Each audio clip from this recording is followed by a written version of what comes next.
feature of the Toyota Dealer 400 over the years has been the traditional ceremonial start outside Leidenburg Toyota. A shift in location from the center of the town to the new dealership did nothing to dampen crowd enthusiasm, with spectators turning out in their droves to watch crews put on a spectacular show. For crews, a tough day at the office lay ahead. You know, the first half of the route we'll know, the second half we won't know, so it's going to be tricky. I think navigation is going to be a difficult task in the second half of today's loop, but we're looking forward to it and hopefully we can do a good job. Come and join us in the action.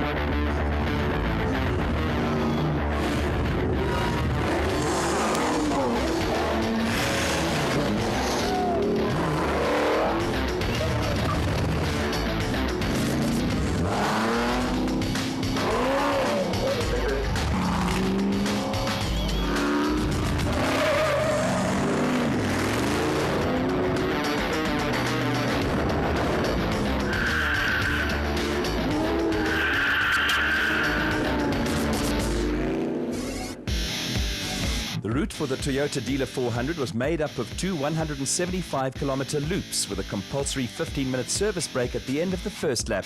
Subtle changes to the route from previous years also included a 75-kilometer mountain section. There was an early change in the pecking order at the front of the production car field. A string of punctures that were to plague Team Ford pair of Chris Visser and Jaapie Badenhorst lifted Anthony Taylor and Chris Burton into second place behind Castrol Toyota Hilux teammates Duncan Voss and Robbie Howie. A Team Castrol Toyota factory crew had never won the Toyota Dealer 400, but matters were looking up for Glenn Hall's squad. At the front of the special vehicle field, the elegant fuel bat of Quinton and Cully Sulvalt was sandwiched between a string of production vehicle entries. Pockets of spectators along the route were enjoying the action on a clear autumn day, with some fierce battles starting to develop. Just behind the bat were Pikkie Labuschagne and Rikus Erasmus in the Rubicon Toyota Hilux, who suddenly pulled off the road for no apparent reason.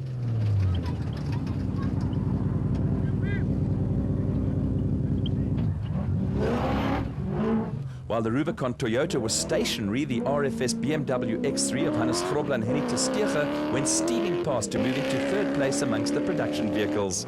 Deciding that nothing was wrong with the Rubicon entry and on the move again, Labuschagne and Erasmus were now doing the chasing. River crossings and mud holes provide for good shots and draw TV cameramen and photographers like bees to a honeypot. With no windscreens and side windows, special vehicles tend to treat these obstacles with a degree of circumspection, with Johan van Staden and Mike Lawrenson running ahead of SA champions Herman and Wichert Sulvalt in the elegant Fuel Porter. They were chased by Class P leaders Colin Matthews and Alan Smith, who were being hampered by a clutch problem. A puncture also temporarily halted progress for the Century Racing crew.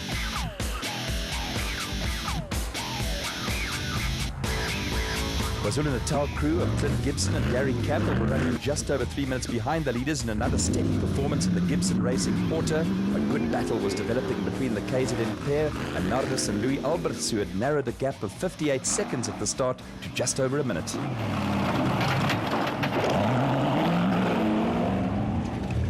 Volmeron-Stad brothers Lawrence and Gerard du Plessis had made up a couple of places in a Zarco Magnum, but were still around 6 minutes behind the leaders. The du Plessis had half a minute to spare on Marius and Linda Fourie in only their second Class A outing in the new car.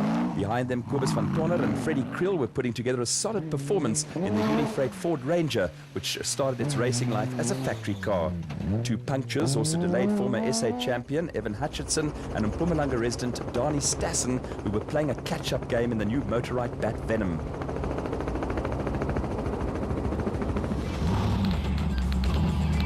Sections of the route were co-drivers' nightmares, with dense bush and long grass often making navigation a tricky business.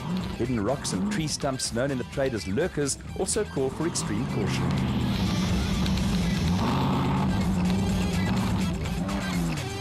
4x4 Mega World Toyota pair of Dion Fenter and Ian Palmer had made up a few places on the road, but were around 12 minutes behind the leading cars. Venter and Palmer had moved ahead of Class D leaders Cliff Weichelt and Johan Smalberger, who were also putting together a solid race in the N1 4x4 Toyota Land Cruiser. A cameraman and photographers mean a water splash, and Dakar Rally hero Mark Corbett and Julian Hardy were still part of the midfield pack in the Century Racing CR4, which did duty on the South American Classic. Brothers David and Gary White were also part of the midfield pack in the Rubicon Bat, with a puncture spoiling their morning. Second N1 4x4 Toyota Land Cruiser of Louis Weichelt and Maret Bezuidenhout was running into an alternator problem that would later lead to retirement for the Class D crew. Behind them, Terence Marsh and George Schmalberger were having a steady run in the Regent Racing Nissan Navara, and then displayed the sort of sportsmanship and camaraderie for which off-road racing is famous. With Team Ford rivals Chris Visser and Jaapie Badenhorst stranded after a string of punctures, the Nissan crew stopped to lend them a wheel.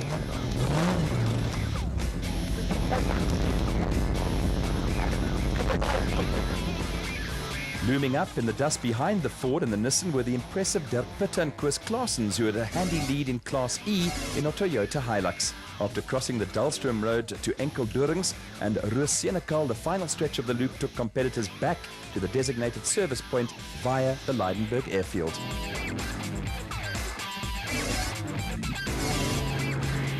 There had been no change at the front of the production car field, with the Team Castrol Toyota pair of Anthony Taylor and Chris Birkin still chasing after teammates Duncan Foss and Robbie Howie. The second of the Team Castrol Toyotas had so far enjoyed a clean run with no dramas, but section of the route demanded that discretion was far the better of valor.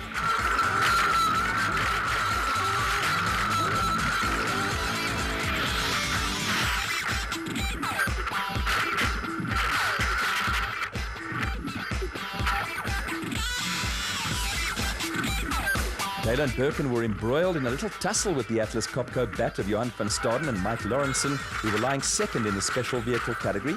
The two crews had their own idea of what was the better route to follow.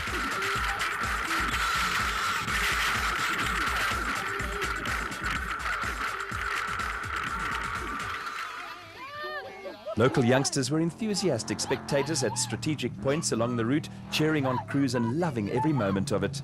Still out in front in the special vehicle category were Quinton and Cully Sulwalt and the Elegant Fuel Bat, who started the day 50 seconds ahead of Evan Hutchinson and Dani Stassen. The Rubicon Toyota of Pikkie Labuschagne and Rikus Erasmus was sandwiched between the Sulwalt car and a hard-charging Johan van Staden and Mike Lawrenson, who were looking to make 2 wins in 2 starts this season. Herman and Wichert Sulwalt were a solid third in the Elegant Fuel Porter, with a little mistake costing them a couple of seconds.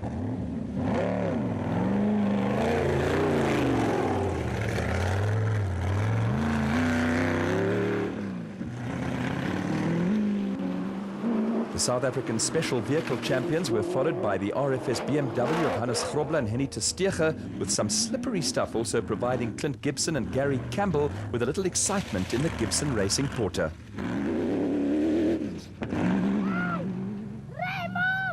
There was no lack of support for crews from this trio of youngsters, with Marius and Jolinda Fourie being edged on in the BHB Bat.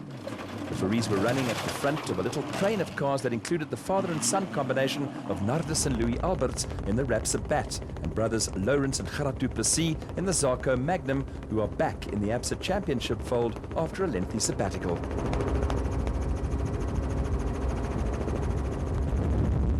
Crews were now entering the new mountain section that provided co-drivers with more headaches. Class P leaders Colin Matthews and Alan Smith moved ahead of Evan Hutchinson and Dani Stassen, and then overtook Century Racing teammates Mark Corbett and Julian Hardy.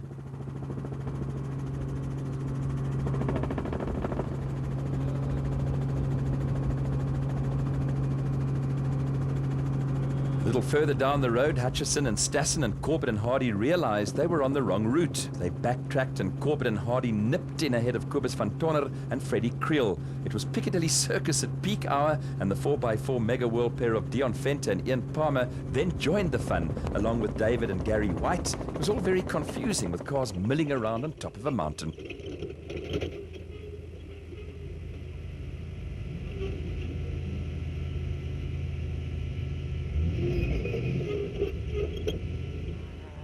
It was plain sailing for Class D leaders Cliff Weichelt and Johan Smalberger, who were clear of all the confusion in the N1 4x4 Toyota Land Cruiser.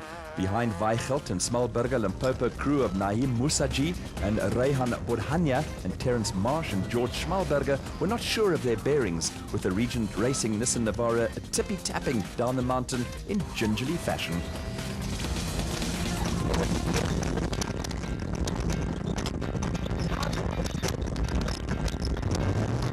Also clear of trouble were Toyota Hilux pair of Dirk Pitter and Koos Claessens, who were in complete control of Class C proceedings.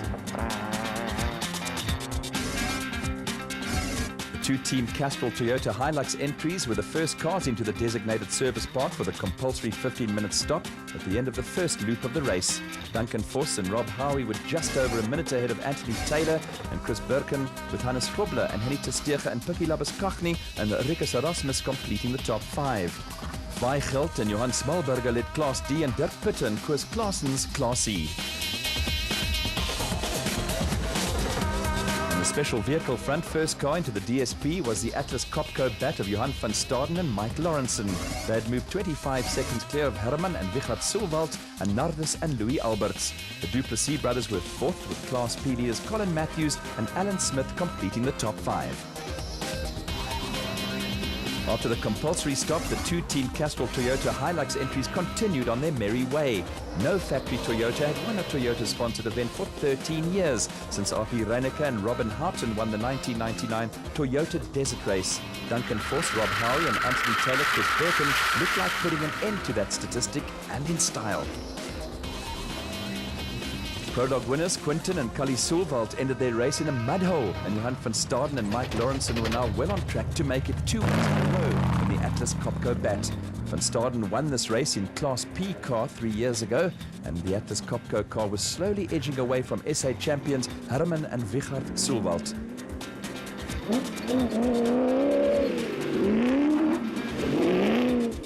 Behind them, Hannes Grobler and Henny Testege had a firm grip on third place in the production vehicle category, with the healthy-sounding RFS BMW running ahead of the ever-steady Nardus and Louis Alberts and the Zarco Magnum of Lawrence and Gerard Duplessis, who go off-road racing without any fancy frills. The Rubicon Toyota Hilux of Pikkie Labuschagne and Rikus Erasmus was a solid fourth place in production vehicles, despite a couple of bent wheel rims that hampered progress. After a second place on the opening event of the season, former SA champion Evan Hutchinson and Dani Stassen were on track for more valuable points in the Motorite Bat Venom. They had worked their way into fifth amongst the Space Frame Brigade and were leading KwaZulu-Natal crew of Clint Gibson and Gary Campbell, who had put together a steady, if unspectacular race.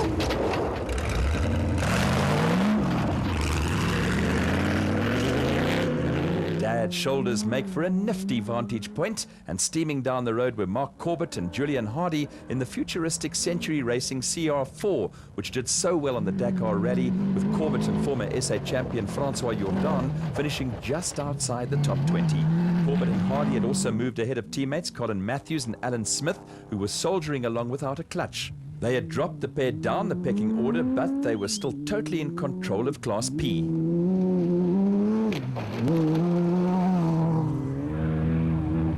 Off-road cars are built to take anything the conditions can throw at them, and Dion Fenter and Ian Palmer completed the last 10 kilometers of the race on 3 wheels to make sure of a hard-earned top 5 finish in the 4x4 Mega World Toyota Hilux. All 4 corners on the Rubicon Bat were intact, but after a difficult race full of little problems, a solid finish will have been a confidence booster for brothers David and Gary White. Behind the Whites, the Class D honours went to Cliff Weichelt, who now lives in Australia, and Johan Smalberger for the second time in a row in what was another impressive performance by the N1 4x4 Toyota Land Cruiser pair.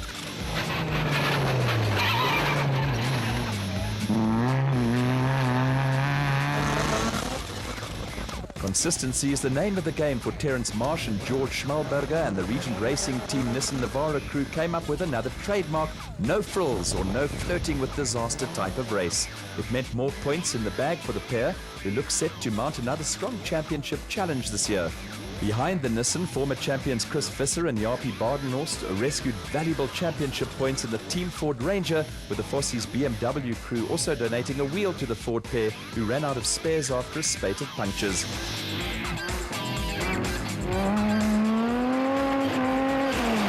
Local crew Johann and Werner Horn made sure of second place in Class D in the Malalan Toyota Land Cruiser that had been slightly modified, and Dirk Pitter and Koos Claessens put the finishing touches to a second Class D win in a row and a clean sweep of the Eskom class, Class D, and Class E for Toyota. There was also a happy ending for Marius and Yolinda Fourie, who saw out the distance in their first outing on the new PHB Bat, previously campaigned by Nick and Ryan Harper. Up at the finish, a double triumph for Toyota as Duncan Voss and Rob Howie and Anthony Taylor and Chris Birkin crossed the line in tandem. Then came a scare. Voss and Howie were penalised over 10 minutes for deviating from the route, and that dropped them out of the top three.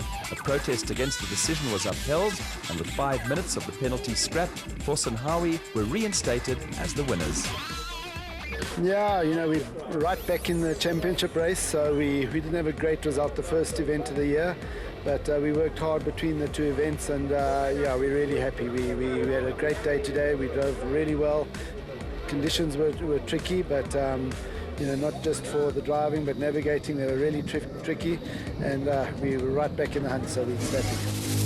Final scoring saw only 43 seconds separate the first three cars, with Hannes Grobler and Henny Testeger also on the podium. Toyota, Nissan, Ford and BMW were all represented in the top 10 with great finishes for two Class D crews. Joy for the Atlas Copco team when Johan van Staden and Mike Lawrenson crossed the line first soon turned sour. A penalty for deviating from the route dropped them down the order, and the win went to Herman and Wichert Soerwald, who successfully protested against a similar decision. Up in the hill is a very difficult turn, and I hang a lot of people. I guess probably half the field missed that turn, and it cost us a 5-minute penalty, and yeah, that threw us back. From first with a 2.5 minute lead between myself and the next car, to third place on the podium. A bit disappointing, but expected, because that's what the rules are there for. You can think these things will happen because it happened so quickly out there. Nothing that we did wrong, it's just one of those things that happens. The Atlas Copco team decided after the race to lodge an appeal with Motorsport South Africa over the penalty handed to Johan van Staden and Mike Lawrenson. Pending the appeal, the Class A results are provisional, with Colin Matthews and Alan Smith confirmed as Class P winners. Next week in Inside Off-Road, we visit Marit Besaidenout at her animal sanctuary, take a look at Toyota's proud record in off-road racing, and go behind the scenes with Donaldson Filtration Systems. Catch all the action right here on Supersport.